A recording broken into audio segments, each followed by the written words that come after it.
പിതാവിനും പുത്രനും പരിശുദ്ധ റൂഹായ്ക്കും സ്തുതി, ആദ്യം മുതൽ എന്നേക്കും തന്നെ ആമേൻ. ദൈവത്തിൻ്റെ പരിശുദ്ധമായ തിരുനാമത്തിൻ്റെ തണലിൽ കർത്താവിൻ്റെ തിരുവചനങ്ങളെ ധ്യാനിപ്പാനും പ്രാർത്ഥിപ്പാനും കർത്താവിൻ്റെ കരുണയിലായിരിക്കാനും അത്യുന്നതനായ ദൈവം നമ്മെ സഹായിക്കട്ടെ. സ്നേഹമുള്ള സഹോദരങ്ങളെ, കർത്താവിൻ്റെ സുവിശേഷത്തിൻ്റെ തണലിൽ നമ്മുടെ ഈ ദൈനംദിന ജീവിതത്തെ ബലപ്പെടുത്തുവാൻ ദൈവം നമ്മെ നിരന്തരം ആഹ്വാനം ചെയ്യുന്നുണ്ട്. ഈ ഭൂമിയിൽ ദൈവം നമ്മളിൽ നിന്ന് പ്രതീക്ഷിക്കുന്നത് മുഴുവൻ ദൈവത്തിൻ്റെ സ്നേഹത്തെ അനുഭവിച്ച് ആ നിത്യരക്ഷയിൽ നാം പങ്കുചേരണമെന്നുള്ളതാണ്. എന്നാൽ ഇന്ന് ജീവിതത്തിൻ്റെ പല മേഖലകളിലും രക്ഷയുടെ സന്തോഷം അനുഭവിക്കാൻ കഴിയാതെയും യേശുക്രിസ്തുവിൻ്റെ സ്നേഹത്തെ തിരിച്ചറിയാൻ കഴിയാതെയും നമ്മൾ പലപ്പോഴും ഭാരപ്പെട്ടും വിഷമിച്ചുമിരിക്കുകയാണ്. സുവാർത്തയായി ഇറങ്ങി വന്ന യേശുക്രിസ്തുവിനെ സ്വീകരിക്കാൻ എങ്ങനെയാണ് നമുക്ക് സാധിക്കുക? ബൈബിൾ നമ്മളോട് പറയുന്നൊരു കാര്യമുണ്ട്. രക്ഷയുടെ അനുഭവത്തിലേക്ക് പങ്കുചേരാൻ ചെയ്യേണ്ട പ്രധാനപ്പെട്ട കാര്യമെന്ന് പറയുന്നത് സുവിശേഷത്തിൽ വിശ്വസിക്കുക എന്നുള്ളതാണ്. സുവിശേഷം സ്വീകരിക്കാൻ സാധിക്കുക എന്നുള്ളതാണ്. പക്ഷേ എങ്ങനെയാണ് സുവിശേഷം സ്വീകരിക്കാൻ സാധിക്കുക? നമ്മൾ പലപ്പോഴും സുവിശേഷം കേൾക്കുന്നുണ്ട്, സുവിശേഷം വായിക്കുന്നുണ്ട്, സുവിശേഷം നമുക്കറിയാം. സുവിശേഷം എന്തുകൊണ്ടാണ് പലപ്പോഴും നമുക്ക് അനുഭവമാകാതെ പോകുന്നത്? നമുക്കറിയാം, യേശുക്രിസ്തു ഈ ഭൂമിയിലേക്ക് കടന്നു വന്നിട്ടുണ്ട്, യേശുക്രിസ്തു ദൈവത്തിൻ്റെ പുത്രനാണ്, ക്രിസ്തുവിൻ്റെ പീഡാസഹനങ്ങൾ ഇതൊക്കെ നമുക്കറിയാം. എന്നിട്ടും പലപ്പോഴും രക്ഷ നമുക്ക് അനുഭവമാകുന്നുമില്ല. ഈ എയർപോർട്ടിലൊക്കെ ചെന്ന് കഴിഞ്ഞാൽ നമ്മൾ ആരെങ്കിലുമൊക്കെ വിദേശ രാജ്യങ്ങളിലേക്കോ മറ്റ് സ്ഥലങ്ങളിലേക്കോ കൊണ്ടുവിടാൻ വേണ്ടി എയർപോർട്ടിൽ ചെല്ലുമ്പം അവിടെ കിടക്കുന്ന ഭീമാകാരങ്ങളായി വിമാനങ്ങൾ കാണുമ്പോൾ അതിനെ നിരീക്ഷിച്ച് നമ്മളൊരു ബോധ്യത്തിലെത്തും. ഈ മെറ്റൽ കൊണ്ടുണ്ടാക്കിയിരിക്കുന്ന, അതിനകത്ത് ഇരുമ്പുണ്ട്, അതിനകത്ത് അലൂമിനിയം ഉണ്ട്, അതിനകത്ത് കനം കൂടിയ പല സാധനങ്ങളുണ്ട്. അന്തരീക്ഷത്തിൽ ഭൂമിയുടെ ഗുരുത്വാകർഷണത്തിൽ താഴോട്ട് വരുന്ന സാധനങ്ങളാണ് ഇതൊക്കെ.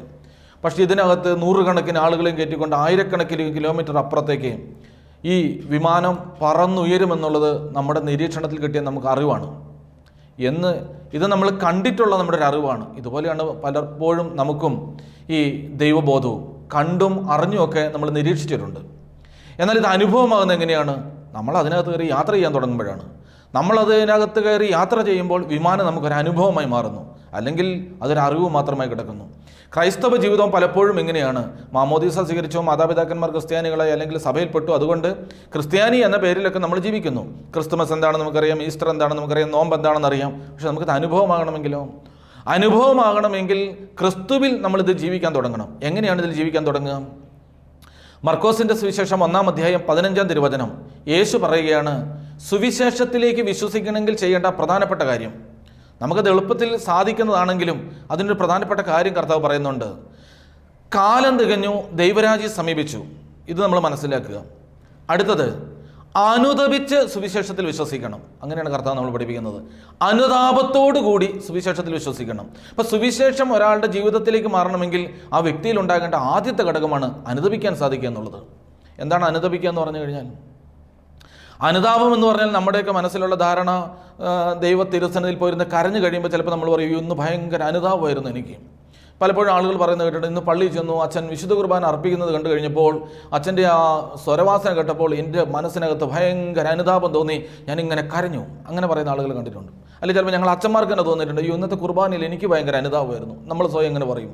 ഇന്ന് കരഞ്ഞു വിശുദ്ധ കുർബാന അർപ്പിച്ചു, അല്ലെങ്കിൽ പ്രാർത്ഥിക്കാനിരിക്കുമ്പോൾ ഞാൻ ഒത്തിരി നേരം ദൈവസന്നിധിയിലിരുന്ന് കരഞ്ഞു. ഈ കരച്ചിലാണ് അനുതാപം. കരച്ചിൽ നമുക്ക് ആവശ്യമാണ്. കരച്ചിലെല്ലാം നമ്മുടെ ശരീരത്തിൻ്റെ മനസ്സിൻ്റെ എല്ലാം ഭാവവ്യത്യാസങ്ങൾ വരുന്നതാണ്. പക്ഷേ ഈ കരച്ചിൽ കൊണ്ട് നമ്മളിൽ എന്തെങ്കിലും രൂപാന്തരം വന്നിട്ടുണ്ടോ?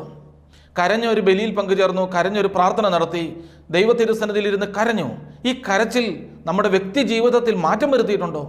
മാറ്റം വരുത്തിയിട്ടില്ല എങ്കിൽ ആ കരച്ചിൽ ഒരു കരച്ചിലായിട്ട് മാത്രമേ നിൽക്കത്തുള്ളൂ. കരച്ചിൽ കഴിഞ്ഞാൽ നമ്മൾ വീണ്ടും പഴയ മനുഷ്യൻ തന്നെ. അന്നേരം ഉണ്ടായിരുന്നൊരു മാനസികമായ ഒരു ആശ്വാസവും സമാധാനവും ഒക്കെ, അതല്ല ശരിക്കും അനുതാപം. അനുതാപം എങ്ങനെയാണ്? അനുതാപം എന്ന് പറഞ്ഞാൽ ഏറ്റവും ചുരുങ്ങിയത് നമ്മൾ ഇങ്ങനെ മനസ്സിലാക്കണം. അനുതാപം എന്നാൽ അതിൽ പുതിയ നിയമത്തിൽ പറയുന്ന ഒരു ഗ്രീക്ക് വാക്കുണ്ട്. നിങ്ങൾ ആ ഗ്രീക്ക് വാക്ക് പഠിക്കണമെന്നൊന്നുമില്ല, എങ്കിലും ഞാനതൊന്ന് പറയാം. ഗ്രീക്ക് വാക്ക് മെറ്റനോയി എന്നാണ് പറയുക. മെറ്റനോയി എന്ന് പറഞ്ഞാൽ മെറ്റ എന്ന് പറഞ്ഞാൽ ചേഞ്ച്, മാറ്റം വരുത്തുക. നോയ നമ്മുടെ വ്യവഹാരം, നമ്മുടെ ആറ്റിറ്റ്യൂഡ്, നമ്മുടെ ബോധ്യങ്ങൾ. മനസ്സിനാണ് മാറ്റം വരുത്തേണ്ടത്. അതുകൊണ്ടാണ് മാനസാന്തരപ്പെടുക. അനുതപിക്കുക എന്ന് പറയുന്ന അർത്ഥം മാനസാന്തരപ്പെടുക.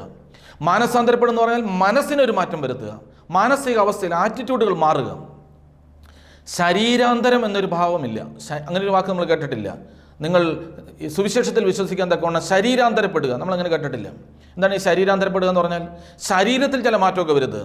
ചിലപ്പോൾ നമ്മൾ മീശയൊക്കെ പഠിച്ച് അല്ലെങ്കിൽ മുടിയൊക്കെ വെട്ടി നല്ല ഇതായി വെള്ളയൊക്കെ ഇട്ട് ആര് കണ്ടാലും കൊള്ളാവുന്ന രീതിയിൽ ഒരു ശാരീരികമായ മാറ്റം. ആര് കണ്ടാലും പറയും കൊള്ളാം കേട്ടോ, അവൻ്റെ നടപ്പ് എടുപ്പൊക്കെ കണ്ടില്ലേ. അപ്പോൾ ഞങ്ങളാണെങ്കിലും കുപ്പായൊക്കെ ഇട്ട് ഇങ്ങനെ ശരീരത്തിലൊരു മാറ്റമൊക്കെ കാണിക്കുക. അത് രക്ഷയ്ക്ക് ഘടകമൊന്നുമല്ല. ശരീരത്തിൽ വരുന്ന മാറ്റം കൊണ്ട് ഒരു വ്യക്തി രക്ഷപ്പെടണമെന്നില്ല. ആത്മാന്തരം അങ്ങനെ ഒരു വാക്ക് നമ്മൾ കേട്ടിട്ടില്ല. കാരണം ആത്മാവിനൊരു സ്ഥായിക ഭാവമുണ്ട്. അത് ശക്തിപ്പെടണമെങ്കിലോ മനസ്സിലാണ് മാറ്റം വരേണ്ടത്, മാനസികാവസ്ഥകളിലാണ് മാറ്റം വരേണ്ടത്. മനസാന്തരപ്പെടുക, മെറ്റനോയ്യ. എങ്ങനെയാണ് മാനസാന്തരപ്പെടുക? അനുദപിക്കുക എന്ന് പറഞ്ഞാൽ ഏറ്റവും ചെറിയത് ഇങ്ങനെ ഒരു ബോധ്യത്തിലെത്തണം. ഏറ്റവും ചുരുങ്ങിയത് 3 തലങ്ങളിലാണ് വ്യത്യാസം ഉണ്ടാകേണ്ടത്. ദൈവരാജ്യത്തിൻ്റെ ഫലങ്ങൾ പുറപ്പെടുവിക്കാൻ ഈ ഭൂമിയിൽ നമ്മൾ ജീവിക്കുമ്പോൾ യേശുക്രിസ്തുവിൻ്റെ വചനമനുസരിച്ച് ദൈവരാജ്യത്തിൻ്റെ ഫലം പുറപ്പെടുവിക്കാൻ 3 തലങ്ങളിൽ നമ്മൾ എടുക്കുന്ന നിലപാടുകളാണ്. 1 ദൈവത്തോട്, 2 ലോകത്തോട്, 3 പാപത്തോട്. ദൈവത്തോടും ലോകത്തോടും പാപത്തോടും ഒരു വ്യക്തി എടുക്കുന്ന നിലപാടുകളാണ് അനുതാപത്തിൻ്റെ അടിസ്ഥാനം. എന്തിനാണ്? ദൈവരാജ്യത്തിൻ്റെ ഫലങ്ങൾ പുറപ്പെടുവിക്കാൻ, ദൈവത്തെക്കുറിച്ചുള്ള ഒരു ബോധ്യം, സത്യദൈവത്തെക്കുറിച്ചുള്ള ബോധ്യം. അന്ധവിശ്വാസങ്ങളുടെയും പൊട്ടത്തരങ്ങളുടെയും ഈ ലോകത്തിൻ്റെ ചില കണക്കുകളുടെ ഇടയിൽ നിന്ന് സത്യദൈവത്തെ, യേശു പഠിപ്പിച്ചെന്ന പിതാവിനെ തിരിച്ചറിയാനുള്ളൊരു ബോധ്യം. ലോകത്തോടുള്ള കാഴ്ചപ്പാട്. ലോകം നമ്മളെ കുറേ കാഴ്ചപ്പാടുകൾ പഠിപ്പിച്ചിട്ടുണ്ട്. നിനക്ക് പണമുണ്ടെങ്കിൽ, നിനക്ക് സ്ഥാനമുണ്ടെങ്കിൽ, നിനക്ക് സൗന്ദര്യമുണ്ടെങ്കിൽ, നിനക്ക് ബലമുണ്ടെങ്കിൽ, നിന്റെ കൂടെ ആളുണ്ടെങ്കിൽ നീ വലിയ സന്തോഷവാൻ. ഇത് ലോകം നമ്മളെ പഠിപ്പിക്കുന്ന ചില കാര്യങ്ങളാണ്. ഈ ലോകത്തോടുള്ള ശരിയായ കാഴ്ചപ്പാട്, ഈ ലോകം എന്താണ്? ഇത് ദൈവത്തിൻ്റെ സൃഷ്ടിയാണ്. ഞാൻ എന്തിനിവിടെ ആയിരിക്കുന്നു? എൻ്റെ ശുശ്രൂഷ എന്താണ്? കാറ്റ് അതിന് ഇഷ്ടമുള്ളിടത്തേക്ക് വീശുന്നു, എവിടെ നിന്ന് വരുന്നു, എവിടേക്ക് പോകുന്നു അറിയുന്നില്ല. അതാണ് ആത്മാവിൽ ജീവിക്കുന്നതിൻ്റെ പ്രത്യേകത. പക്ഷേ അതിൻ്റെ ചലനങ്ങൾ ഇവിടെ ഉണ്ടാക്കിയിട്ട് പോവുക. ലോകത്തോടുള്ള കാഴ്ചപ്പാട്, ഞാൻ എൻ്റെ സഹജീവികളോട് എങ്ങനെയായിരിക്കണം, എൻ്റെ ചുറ്റുപാടുകളോട് എങ്ങനെയായിരിക്കണം, എൻ്റെ ഈ ജീവിതം കൊണ്ട് ഈ ഭൂമിയിൽ ഞാൻ എന്ത് കൊടുത്തിട്ട് പോകണം. 3 പാപത്തോടുള്ള എൻ്റെ ഒരു കാഴ്ചപ്പാട്. പാപത്തിൻ്റെ ഒത്തിരി സ്വാധീനങ്ങൾ നമ്മുടെ ജീവിതത്തിൽ ഇപ്പോൾ ഈ പറഞ്ഞുകൊണ്ടിരിക്കുന്ന ഞാനാണെങ്കിലും ഒരു പക്ഷേ കേട്ടുകൊണ്ടിരിക്കുന്ന നിങ്ങളിലാണെങ്കിലും പാപം തരുന്ന സുഖങ്ങൾ നമ്മൾ കണ്ടമാനം വേട്ടയാടുന്നുണ്ട്. അതിനോട് എടുക്കേണ്ട ശക്തമായ ചില നിലപാടുകൾ. പാപത്തോടും ദൈവത്തോടും ലോകത്തോടും ഒരു വ്യക്തി ദൈവരാജ്യ ഫലങ്ങൾ പുറപ്പെടുവിക്കാൻ വേണ്ടി എടുക്കുന്ന നിലപാടുകളുടെ ഒരാകത്തുകയാണ് അയാളുടെ അനുതാപം എന്ന് പറയുന്നത്. അല്ലാതെ കുറച്ച് കരയുന്നതോ അല്ലെങ്കിൽ മുട്ടുകുത്തി നിൽക്കുന്നതോ കുറേ നേരം പള്ളിക്ക് ചുറ്റും ഉരുളുന്നതോ മുട്ടുകുത്തുന്നോ ഇതൊക്കെ ഒരു പക്ഷേ ഘടകമായിരിക്കാം. പക്ഷെ അനുതാപം എന്ന് പറയുന്നത് ഈ മേഖലകളിൽ ഒരു വ്യക്തിക്ക് വരുന്ന മാറ്റമായിരിക്കണം. അതുകൊണ്ടാണ് യേശു പറഞ്ഞത്, അനുതപിച്ച് സുവിശേഷത്തിൽ വിശ്വസിക്കുക. ക്രിസ്തുവിൻ്റെ ശുശ്രൂഷ തുടങ്ങുന്നത് തന്നെ അനുതാപത്തിൻ്റെ വലിയ ആഹ്വാനം കൊണ്ടാണ്. മർക്കോസിൻ്റെ സുവിശേഷത്തിൽ മാത്രം നമ്മൾ കാണുന്ന ഒരു ഭാഗമുണ്ട്. മാമോദീസ കഴിഞ്ഞ്, യോർദാനിൽ സ്നാനം കഴിഞ്ഞ് ക്രിസ്തുവിനെക്കുറിച്ച് ഇങ്ങനെയാണ് പറയുന്നത്. അതിൻ്റെ 12-ാം തിരുവചനം, മർക്കോസിൻ്റെ സുവിശേഷം 1:12. ആത്മാവ് അവനെ മരുഭൂമിയിലേക്ക് കൊണ്ടുപോയി. സാത്താനാൽ പരീക്ഷിക്കപ്പെട്ട് 40 ദിവസം അവൻ മരുഭൂമിയിൽ വസിച്ചു. അവൻ വന്യമൃഗങ്ങളോട് കൂടെയായിരുന്നു. ബൈബിളിൽ എവിടെയും നമ്മൾ ഇങ്ങനെയൊന്നും വായിച്ചിട്ടില്ല. കർത്താവ് പുലിയുടെ കൂടെയായിരുന്നു, ആനയുടെ കൂടെയായിരുന്നു, അല്ലെങ്കിൽ സിംഹത്തിൻ്റെ, ഇതൊന്നും നമ്മൾ വായിച്ചിട്ടില്ല. പക്ഷേ സുവിശേഷകൻ ഒരു ഭാഷ ഉപയോഗിച്ചിരിക്കുകയാണ്, കാട്ടുമൃഗങ്ങളോട് കൂടെയായിരുന്നു, വന്യമൃഗങ്ങളോട് കൂടിയായിരുന്നു. ക്രിസ്തു സ്നാനം കഴിഞ്ഞ് ആ 40 ദിവസം വന്യമൃഗങ്ങളോട് കൂടെയായിരുന്നു. എന്താണ് ഈ വന്യമൃഗങ്ങൾ, കാട്ടുമൃഗങ്ങൾ എന്നൊക്കെ പറഞ്ഞു കഴിഞ്ഞാൽ? ഈ മൃഗസ്നേഹികൾ ഞാൻ ഈ പറയുന്നതിന് വിമർശിക്കരുത്, ഞാൻ ആ രീതിയിലല്ല. നമ്മളതിൻ്റെ ഒരു അർത്ഥം ഇങ്ങനെ മനസ്സിലാക്കിയാൽ മതി. കാട്ടുമൃഗങ്ങൾ അഥവാ വന്യമൃഗങ്ങൾ എന്ന് പറഞ്ഞാൽ നമ്മളോട് ഇണങ്ങാൻ പറ്റാത്തവ. നമ്മൾ ചിന്തിക്കുന്ന പോലെയല്ല അവയുടെ ചിന്ത. അത് നമ്മുടെ ജീവന് ഭീഷണിയുള്ളതും നമ്മളെ ഒരുപക്ഷെ ഉപദ്രവിക്കുന്നതുമാണ്. നമ്മളോട് ഇണങ്ങാൻ കഴിയാത്ത. ക്രിസ്തു സ്നാനം സ്വീകരിച്ച് 40 ദിവസം പിതാവാൻ ദൈവവനെ വന്യമൃഗങ്ങളോട് കൂടി, എന്ന് വെച്ചാൽ നമ്മുടെയൊക്കെ ഉള്ളിലുള്ളതാണ് ഒരു വന്യമൃഗഭാവം, ഒരു വന്യഭാവം, ഒരു കാട്ടുമൃഗഭാവം. ഇതിനോടുകൂടിയായിരുന്നു. അതൊന്നും യേശുവിനെ കീഴ്പ്പെടുത്തിയില്ല. 40 ദിവസം അവൻ കാട്ടുമൃഗങ്ങളോട്, വന്യമൃഗങ്ങളോട് കൂടിയായിരുന്നു. എൻ്റെയും നിങ്ങളുടെയൊക്കെ ദൈനംദിന ജീവിതത്തിൽ ഈ വന്യഭാവങ്ങൾ എന്തോരമാണ്. നമ്മുടെ കുടുംബത്തിൽ ഈ വന്യഭാവങ്ങൾ എത്ര ശക്തമായിട്ട് കിടക്കുന്നത്. നമ്മുടെ ജീവിത പങ്കാളിക്ക് നമ്മുടെ ചില വന്യഭാവങ്ങൾ ഉൾക്കൊള്ളാൻ കഴിയുന്നില്ല. നമ്മുടെ മാതാപിതാക്കന്മാർക്ക്, സഹോദരങ്ങൾക്ക്, കുഞ്ഞുങ്ങൾക്ക് ഈ വന്യഭാവം. എന്നിട്ട് നമ്മൾ പറയും അവരിലൊക്കെയാണ് ഈ വന്യഭാവം ഉള്ളത്, നമ്മൾ നിർമ്മലരായ കുഞ്ഞാടുകളാണ്. ഈ വന്യഭാവങ്ങൾ നമ്മളെ കീഴ്പ്പെടുത്താതിരിക്കുക. അതിനോട് കൂടെയാണെങ്കിലും പിതാവാൻ ദൈവത്തിൻ്റെ ഒരു ധൈര്യം നോക്കിക്കേ. ക്രിസ്തുവിനെ ഇതിലേക്ക് വിട്ടുകൊടുത്തു. ചിലപ്പോൾ ആളുകൾ ചിന്തിക്കും, സ്നാനം കഴിഞ്ഞിട്ട് ആത്മാവിൽ നിറഞ്ഞിട്ട് പിന്നെന്താ ഇങ്ങനെ പോയത്? അങ്ങനെ പോകാൻ പാടും. ആത്മാവിൽ നിറഞ്ഞു കഴിഞ്ഞാൽ പിന്നെ വിശുദ്ധരുടെ ഗണത്തിലല്ല വരേണ്ടത്. പിതാവാൻ ദൈവത്തിന് ഉറപ്പാണ്, ആത്മാവിൽ നിറഞ്ഞ ഒരുവൻ ഏത് സാഹചര്യങ്ങളിൽ കൊണ്ടിട്ടാലും ഈ ആത്മചൈതന്യത്തിൽ നിന്ന് മാറത്തില്ല, ഈ ദൈവ സ്നേഹത്തിൻ്റെ ചൈതന്യത്തിൽ നിന്ന് മാറത്തില്ല. ഉറപ്പാണ്. തൻ്റെ പുത്രൻ ആത്മാവിൽ നിറഞ്ഞവനാണ്. പ്രിയപ്പെട്ടവരെ, ഞാൻ നിങ്ങളൊക്കെ ജീവിതത്തിൻ്റെ സാഹചര്യങ്ങളിൽ മുങ്ങിപ്പോകുന്നെങ്കിൽ അതിൻ്റെ അർത്ഥം ആത്മാവിൻ്റെ ഈ നിറവിലല്ല. ഈ വന്യമൃഗഭാവങ്ങളുടെ ഇടയിൽ ക്രിസ്തു എങ്ങനെയാണ് അതിനെ അതിജീവിക്കുന്നത്? അതിലെഴുതിയിരിക്കുകയാണ്, ദൈവദൂതന്മാർ അവനെ ശുശ്രൂഷിച്ചു. ഇത് സ്വീകരിക്കാൻ കഴിഞ്ഞിരുന്നു. ജീവിതത്തിൻ്റെ മേഖലകളിൽ വന്യമൃഗഭാവങ്ങളുടെയും വന്യഭാവങ്ങളുടെ ഇടയിൽ ദൈവദൂതന്മാരുടെ ശുശ്രൂഷയിൽ അതിനെ തരണം ചെയ്തു. ഞാൻ പറയുന്നത് നിങ്ങൾക്ക് മനസ്സിലാവുന്നു? ഒരുപക്ഷെ ഇത് കേൾക്കുന്ന പലരുടെയും കുടുംബജീവിതങ്ങളിൽ ഇങ്ങനെയുള്ള വന്യഭാവങ്ങൾ, അതിൽ നിന്നുണ്ടാകുന്നതാണ് ആത്മഹത്യ ചിന്ത, ലഹരി കടിമപ്പെട്ടു പോവുക, വീട് വിട്ടിറങ്ങിപ്പോവുക, കുടുംബത്തിനകത്ത് സ്വസ്ഥതയില്ലാതിരിക്കുക. കാര്യം എല്ലാ ദിവസവും ശാലോൺ TV അതും ഇതൊക്കെ കേൾക്കും, പക്ഷെ നമ്മുടെ ഉള്ളിൻ്റെ ഉള്ളിൽ ഒരു സ്വസ്ഥതയില്ല. സഹോദരങ്ങളെ, ദൈവദൂതന്മാർ ശുശ്രൂഷിക്കുന്നതിലേക്ക് നമ്മൾ വിട്ടുകൊടുക്കണം. അപ്പോൾ ദൈവദൂതന്മാർക്ക് നമ്മളിലേക്ക് വരാൻ പറ്റുന്ന ഒരു മനോഭാവം അതുണ്ടാക്കണം. അതെങ്ങനെ ഉണ്ടാകും? അതുണ്ടാകുന്ന കാര്യമാണ് ബൈബിൾ പറയുന്നത്, അനുതപിച്ചിട്ട് സുവിശേഷത്തിൽ വിശ്വസിക്കുക. അപ്പോൾ നമ്മൾ പെട്ടെന്ന് വിചാരിക്കും വിശ്വാസമാണല്ലോ രക്ഷപ്പെടുത്തുന്നത്. അല്ല, അനുതപിച്ച് വിശ്വസിച്ചില്ല എങ്കിൽ എന്ത് വിശ്വസിക്കണം? എന്തെങ്കിലും വിശ്വസിച്ചാൽ മതിയോ? ദൈവമുണ്ട് എന്നിട്ട് പറയുകയാണ് പിശാചുക്കൾ പോലും അങ്ങനെ വിശ്വസിക്കുന്നു. ദൈവമുണ്ട് എന്ന് വിശ്വസിച്ചതുകൊണ്ട് നമ്മൾ രക്ഷപ്പെടണമെന്നില്ല. അപ്പം നമ്മളെ രക്ഷപ്പെടുത്തുന്ന വിശ്വാസത്തിൽ നമ്മൾ എത്തിച്ചേരണം. അതെന്താണ്? റോമാലേഖനം 10-ാം അധ്യായം 17-ാം തിരുവചനത്തിൽ പറയുകയാണ്, വിശ്വാസം കേൾവിയിൽ നിന്നുണ്ടാകുന്നു. കേൾക്കുമ്പോഴാണ് വിശ്വാസം ഉണ്ടാകുന്നത്. എന്തെങ്കിലും കേട്ടാൽ മതിയോ? നമ്മുടെയൊക്കെ ജീവിതത്തിൽ നമ്മൾ പലതും കേട്ട് വിശ്വസിക്കുന്നുണ്ട്. അവിടെ അത് നടന്നു, ഇവിടെ ഇത് നടന്നു, അവിടെ എണ്ണ ഒഴുകി, ഇവിടെ കണ്ണീരൊഴുകി, അവിടെ ദോശയ്ക്കകത്ത് യേശുവിൻ്റെ മുഖം വന്നത്, പലതും കേട്ട് പലതും വിശ്വസിക്കുന്നുണ്ട്. എന്തുവാകട്ടെ, പക്ഷെ ഒന്ന് നമ്മൾ ഓർക്കണം, നമ്മളെ രക്ഷപ്പെടുത്തുന്ന വിശ്വാസമാണോ നമ്മൾ കേട്ടത്? അപ്പം നമ്മളെ രക്ഷിക്കുന്ന വിശ്വാസം ഏതാണ്? റോമ 10:17, വിശ്വാസം കേൾവിയിൽ നിന്നുണ്ടാകുന്നു. എന്ത് കേൾക്കുമ്പോൾ? ക്രിസ്തുവിനെക്കുറിച്ചുള്ള പ്രസംഗങ്ങൾ കേൾക്കുമ്പോൾ. എന്നുവെച്ചാൽ സുവിശേഷ പ്രസംഗം കേൾക്കണമെന്നല്ല, ക്രിസ്തുവിനെക്കുറിച്ച് കേൾക്കുക. എന്ത്? എൻ്റെ രക്ഷയ്ക്ക് വേണ്ടി പിതാവാം ദൈവം യേശുക്രിസ്തുവിനെ അയച്ചിട്ട് ക്രിസ്തു എനിക്ക് നേടിത്തന്ന രക്ഷ, ഇത് ഞാൻ തിരിച്ചറിയുക. യേശുക്രിസ്തുവിലൂടെ എനിക്ക് കിട്ടിയ രക്ഷയെ ഞാൻ തിരിച്ചറിയുക. ഇത് ഞാൻ മനസ്സിലാക്കുക. ഈ മനസ്സിലാക്കലിൽ നിന്നാണ് എൻ്റെ അനുതാപം ഉണ്ടാകേണ്ടത്. ലൂക്കോസിൻ്റെ സുവിശേഷം 13-ാം അധ്യായം ആദ്യശക്തമായിട്ട് ക്രിസ്തു ഈ അനുതാപത്തെക്കുറിച്ച് പറയുകയാണ്. ലൂക്കോസിൻ്റെ സുവിശേഷം 13:1 തൊട്ട്, ഗലീലക്കാരായ ഏതാനും പേരുടെ ബലികളിൽ അവരുടെ രക്തം കൂടി പീലാത്തോസ് കലർത്തിയ വിവരം ആ സമയത്ത് അവിടെ ഉണ്ടായിരുന്ന ചിലർ അവനെ അറിയിച്ചു. അവൻ അവരോട് ചോദിച്ചു, ഇവയെല്ലാം അനുഭവിച്ചതുകൊണ്ട് അവർ മറ്റെല്ലാ ഗലീലക്കാരേക്കാൾ കൂടുതൽ പാപികളായിരുന്നു എന്ന് നിങ്ങൾ കരുതുന്നുവോ? അല്ല എന്ന് ഞാൻ നിങ്ങളോട് പറയുന്നു. പശ്ചാത്തപിച്ചില്ലെങ്കിൽ നിങ്ങളെല്ലാവരും അതുപോലെ നശിച്ചു പോകും. അടുത്തത്, ശീലോഹായിലെ ഗോപുരം ഇടിഞ്ഞു വീണ് കൊല്ലപ്പെട്ട 18 പേർ അന്ന് യെരുശലേമിൽ താമസിച്ചിരുന്ന എല്ലാവരേക്കാൾ കുറ്റക്കാരായിരുന്നു എന്ന് നിങ്ങൾ വിചാരിക്കുന്നുവോ? അല്ല എന്ന് ഞാൻ പറയുന്നു. പശ്ചാത്തപിച്ചില്ല എങ്കിൽ നിങ്ങളെല്ലാവരും അതുപോലെ നശിച്ചു പോകും. സ്നേഹമുള്ളവരെയും, യേശുക്രിസ്തു ഈ ഭൂമിയിലേക്ക് വന്നത് നമ്മളെ രക്ഷിപ്പാനാണ്. അവൻ്റെ സുവിശേഷം, അവൻ്റെ ദൂതും മുഴുവൻ രക്ഷയെക്കുറിച്ചുള്ളതാണ്. പക്ഷെ ഒന്ന് നമ്മൾ ഓർക്കണം, നാശത്തെക്കുറിച്ച് അവൻ നമ്മളോട് പറഞ്ഞു തരുന്നുണ്ട്. രക്ഷയെക്കുറിച്ചുള്ളതാണ് ക്രിസ്തു പറയുന്നത് മുഴുവൻ. രക്ഷിപ്പാനും സ്നേഹിപ്പാനും വിടുവിപ്പാനുമാണ് അവൻ വന്നത്. പക്ഷെ അവൻ നാശത്തെക്കുറിച്ച് നല്ല മുന്നറിയിപ്പ് നൽകുന്നുണ്ട്. ലൂക്കോസ് 13 പറയുകയാണ്, ആളുകളുടെ നാശത്തെ ചൂണ്ടിക്കാണിച്ചിട്ട് യേശു പറഞ്ഞു, പശ്ചാത്തപിച്ചില്ലെങ്കിൽ നിങ്ങളും അങ്ങനെ നശിച്ചു പോകും. എങ്ങനെ?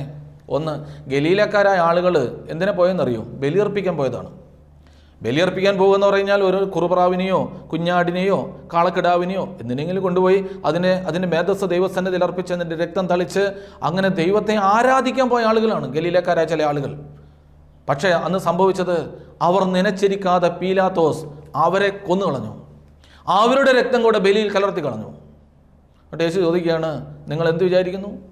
ആ ബലിക്ക് പോയ ആളുകൾ ഏറ്റവും വലിയ പാപികളാണെന്നാണോ നിങ്ങൾ ചിന്തിച്ചത്? അല്ല, പശ്ചാത്തപിച്ചില്ലെങ്കിൽ നിങ്ങളും അതുപോലെ നശിച്ചു പോകും. അടുത്തത്, ശീലോഹായിലെ ഗോപുരം ഇടിഞ്ഞു വീണ് മരിച്ച 18 പേർ. എന്താണ് ഈ ശീലോഹായിലെ ഗോപുരം ഇടിഞ്ഞു വീണു എന്നൊക്കെ പറഞ്ഞു കഴിഞ്ഞാൽ അതിൻ്റെ മുഴുവൻ അർത്ഥമൊന്നും എനിക്കറിയാമില്ല. എങ്കിലും നമ്മൾ ശീലോഹ നമ്മൾ കേട്ടിട്ടുണ്ട്. ഒരു ദൈവത്തിൻ്റെ മാലാഖ ഇറങ്ങി വരുന്ന ഒരു കുളം ഉള്ള സ്ഥലമാണ് ശീലോഹോ. അവിടെ ഈ മാലാഖ ഇറങ്ങി വരുന്ന കാത്ത അനേക രോഗികളും അവരുടെ ബന്ധുക്കളെല്ലാം ഇങ്ങനെ വന്ന് കിടക്കുമായിരുന്നു. അപ്പോൾ അങ്ങനെയുള്ളൊരു സ്ഥലം. ഒരു പക്ഷേ എങ്കിൽ ആ ശീലോഹായിൽ ഇങ്ങനെ ആളുകളുടെ തിരക്ക് കാരണം ആളുകളിങ്ങനെ വരുന്നതുകൊണ്ട് അവിടെയൊക്കെ പതുക്കെ പതുക്കെ കെട്ടിടങ്ങളും താമസക്കാരൊക്കെ വന്നു. നമ്മളീ പറയുന്ന പോലെ സ്പിരിച്വൽ ടൂറിസം തുടങ്ങിയിട്ടുണ്ടാകും. കൊള്ളാവുന്ന ബിസിനസ്. അപ്പോൾ എന്തിനാണ് രാവിലെ വന്നത്? മാലാഖ ഇറങ്ങുന്നത് കാണാനാണ്. 10-18 ആളുകൾ വന്നിട്ടുണ്ട്. അന്നത്തെ ഒത്തിരി ആളുകൾ വന്നു. അതിൽ 18 പേർക്ക് ദുരന്തം സംഭവിച്ചു. അവർ വന്നത് വേറൊരു ദോഷത്തിന് പോയതല്ല. അവർ മയക്കുമരുന്ന് കച്ചവടത്തിന് പോയതല്ല. അവരെന്തെങ്കിലും കൊള്ളസംഘത്തിൻ്റെ ലഹളയ്ക്ക് വേണ്ടി പോയതല്ല. അവർ പോയത് ദൈവത്തിൻ്റെ മാലാഖ ഇറങ്ങി വരുന്ന സ്ഥലത്തായിരിക്കും പോയത്. ശിലോഹയിൽ അങ്ങനെയായിരിക്കാം പോയത്. എന്താണെങ്കിൽ അന്ന് സംഭവിച്ചത്, അവർ നനച്ചിരിക്കാത്ത സമയത്ത് 18 പേർ ആ ഗോപുരം ഇടിഞ്ഞു വീണ് മരിച്ചുപോയി. എന്നിട്ട് യേശു പറയുകയാണ്, അവർ ഏറ്റവും വലിയ പാപികളാണെന്നാണോ നിങ്ങൾ കരുതിയിരിക്കുന്നത്? അപ്പോൾ നമ്മളോട് ചോദിക്കാം, നമ്മുടെയൊക്കെ ജീവിതത്തിൻ്റെ ചുറ്റും ഇങ്ങനെയൊക്കെ ആളുകൾ ഇങ്ങനെ പെട്ടെന്ന് മരണപ്പെട്ടും അല്ലെങ്കിൽ വീണൊക്കെ പോകും. അപ്പോൾ കർത്താവ് നമ്മളോട് ചോദിക്കുന്ന ചോദ്യമുണ്ട്, ഇവരൊക്കെ ഏറ്റവും വലിയ പാപികളാണെന്നാണോ നിങ്ങൾ ധരിച്ചിരിക്കുന്നത്? എന്നിട്ട് കർത്താവ് മുന്നറിയിപ്പ് തരികയാണ്, ഞാൻ നിങ്ങളോട് പറയുന്നു, പശ്ചാത്തപിച്ചില്ല എങ്കിൽ നിങ്ങളും ഇതുപോലെ നശിച്ചു പോകും. ഇതുപോലെ കെട്ടിടം വീണും വണ്ടി ഇടിച്ചും മറ്റുള്ളവരെ കൊല്ലപ്പെട്ടു എന്നാണോ അതിൻ്റെ അർത്ഥം? അല്ല. എങ്ങനെ നശിച്ചു പോകും? പശ്ചാത്തപിക്കാൻ ഒരു നിമിഷം പോലും കിട്ടാതെ, കെട്ടിടം ഇടിഞ്ഞു വീഴുമ്പോൾ അനുതപിക്കാൻ സമയം കിട്ടിയെന്ന് വരത്തില്ല. പീലാത്തോസിൻ്റെ വാള് കഴുത്തിന് മുകളിലൂടെ പാഞ്ഞു പോകുമ്പോൾ പശ്ചാത്തപിക്കാൻ അവസരം കിട്ടിയെന്ന് വരത്തില്ല. നനച്ചിരിക്കാത്ത സമയത്ത്. അതുകൊണ്ടാണ് ലൂക്കോസ് 21:34 പറയുന്നത്, സുഖലോലുപത, മദ്യാസക്തി, ജീവിത വ്യഗ്രത, സുഖലോലുപത, മദ്യാസക്തി, ജീവിത വ്യഗ്രത എന്നിവയാൽ നിങ്ങളുടെ മനസ്സ് ദുർബലമാവുകയും ദൈവത്തിൻ്റെ ദിവസം കെണി പോലെ നിങ്ങളുടെ മേൽ വന്ന് വീഴുകയും ചെയ്യുമ്പോൾ അതുണ്ടാകാതിരിപ്പാൻ ജാഗ്രതയോടെ ഇരിപ്പീൻ. മനസ്സ് ദുർബലമായി തീരും. ദൈവത്തിൻ്റെ ദിവസം കെണി വീഴുന്നത് പോലെ നമ്മുടെ മേൽ വന്ന് വീഴും. അതുണ്ടാകാതിരിപ്പാൻ, മനസ്സ് ദുർബലപ്പെട്ടു പോകാതിരിപ്പാൻ ജാഗ്രതയോടെ ഇരിപ്പീൻ. അനുദപിക്കുക. ദൈവത്തിൻ്റെ തിരുസന്നിധിയിൽ, ദൈവമേ, എൻ്റെ ജീവിതത്തെ നീ വഴി നടത്തുന്നതിനെ ഓർത്ത്, ദൈവം പരിപാലിക്കുന്നതിനെ ഓർത്ത്, ചെയ്ത പാപങ്ങളെ ഓർത്ത് പശ്ചാത്തപിച്ച് ജീവിക്കുന്നതിൻ്റെ പേരാണ് അനുതാപം നിറഞ്ഞ ജീവിതം. ആ ജീവിതത്തിന്മേലാണ് സുവിശേഷത്തിൻ്റെ ശക്തി ഉണ്ടാകുന്നത്. പ്രിയപ്പെട്ടവരെ, തൊട്ടു താഴെ ലൂക്കോസിൻ്റെ സുവിശേഷത്തിൽ അടുത്ത് പോകുമ്പോൾ പറയാണ്, 3 വർഷമായിട്ട് തോട്ടക്കാരൻ യജമാനൻ വന്നിട്ട് അത്തിവൃക്ഷത്തിൽ ഫലം നോക്കിയാണ്, ഒന്നും കാണുന്നില്ല.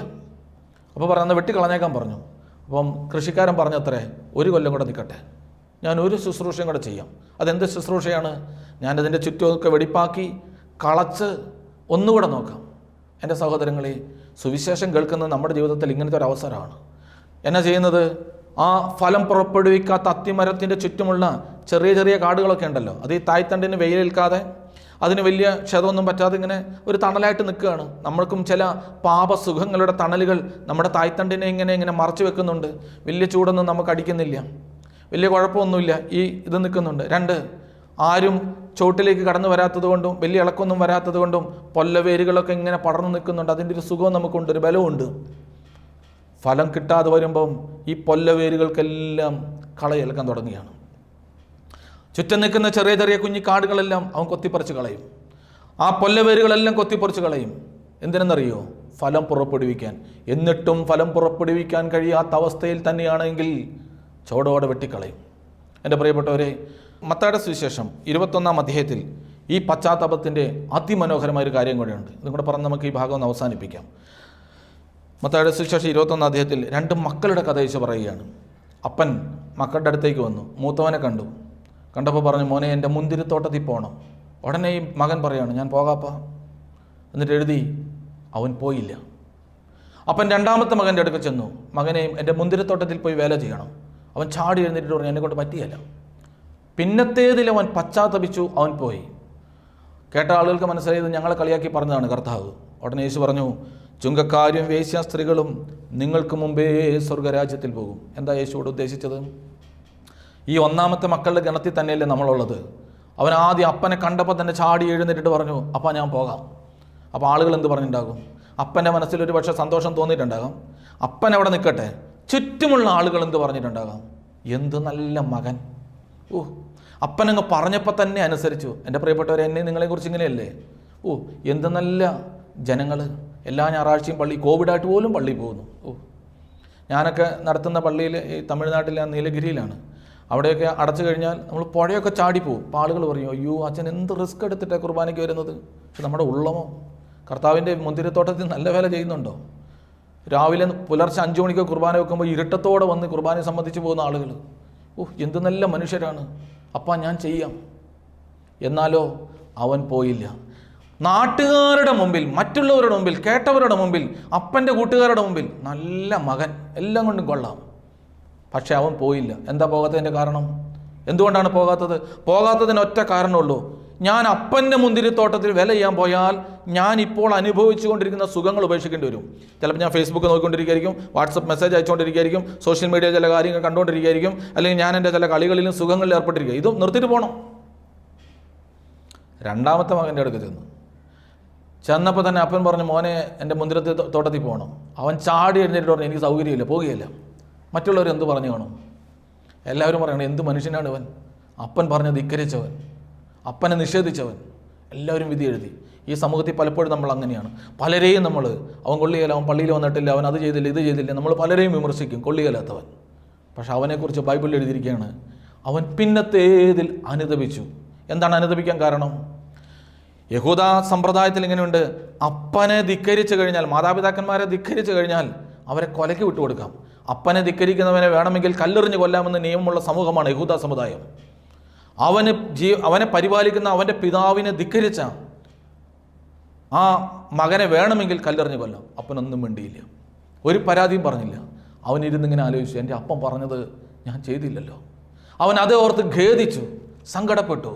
അവരെഴുന്നേറ്റ് അപ്പൻ്റെ തോട്ടത്തിൽ പോയി ശുശ്രൂഷ ചെയ്തു. ടീച്ചർ പറയുകയാണ്, ഇങ്ങനെ മനസ്സിന് മാറ്റം വന്നവർ ദൈവരാജ്യം അനുഭവിക്കും.